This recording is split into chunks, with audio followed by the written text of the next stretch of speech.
Bonjour, je m'appelle Grace et vais regarder Sortez de Babylone. Leçon numéro 7, idolâtrie, deuxième partie.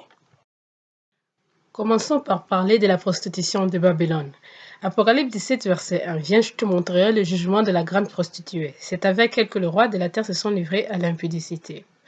Commençons par comprendre que la femme représente le peuple de Dieu, comme on le voit dans Jérémie 3, de 1 à 2. Mais la femme aussi représente la ville qui a la royauté sur les autres royaumes. Mais cette femme est prostituée, donc elle s'unit aux autres dieux. Babylone est un peuple de Dieu qui est idolâtre, rebelle. Alors, que veut dire le roi de la terre? Premièrement, le roi de la terre a une perçue spirituelle. Dans Daniel 20, versets 13 et 20, c'est écrit « Le chef du royaume de Perse m'a résisté 21 jours. Mais voici, Michael, l'un des principaux chefs, est venu à mon secours. Il me dit, sais-tu pourquoi je suis venu vers toi? Maintenant je m'en retourne pour combattre le chef des Perses, et quand je partirai, voici le chef des Janvors viendra. » Ici, quand l'ange Gabriel parlait à Daniel, il lui a parlé du chef du royaume de Perse.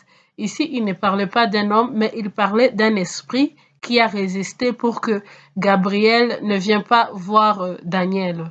Dans Jean 12, verset 31, c'est écrit « Maintenant a lieu le jugement de ce monde, maintenant le prince de ce monde sera jeté dehors. » Ici, Jésus-Christ parlait de Satan, du diable, le prince de ce monde. Donc, à partir de ces versets, nous venons de voir que le roi de ces terres, ils ont aussi une connotation spirituelle. Et il y a aussi une connotation physique. Par ce qu'on vient de voir, Babylone est remplie des esprits impurs. Comme on vient de le lire dans Apocalypse 17, verset 2, c'est écrit qu'elle s'est prostituée avec le roi de la terre. Donc Babylone s'est unie avec tout le démon, les dominations, les principautés qui règnent sur les nations. Elle s'est unie aux autres esprits qui ne sont pas l'esprit de Dieu, le Saint-Esprit. Apocalypse 18, verset 2, c'est écrit, il cria d'une voix forte disant, elle est tombée, Babylone la grande, elle est devenue une habitation des démons, un repère de tout esprit impur, un repère de tout oiseau impur et odieux, parce que le roi de la terre se sont livrés avec elle à l'impudicité. Par ce verset, nous venons de voir que Babylone est remplie des esprits impurs et des oiseaux odieux. Par ce que nous venons de voir, alors, la question qu'on peut se poser, c'est comment sortir de Babylone, comment s'échapper de ces démons-là. Éphésiens 6, verset 12 jusqu'à 17, c'est écrit, car nous n'avons pas à lutter contre la chair et les sangs, mais contre les dominations, contre les autorités, contre les princes de ce monde de ténèbres, contre les esprits méchants dans les lieux célestes. C'est pourquoi prenez toutes les armes de Dieu, afin de pouvoir résister dans le mauvais jour et tenir ferme après avoir tout surmonté.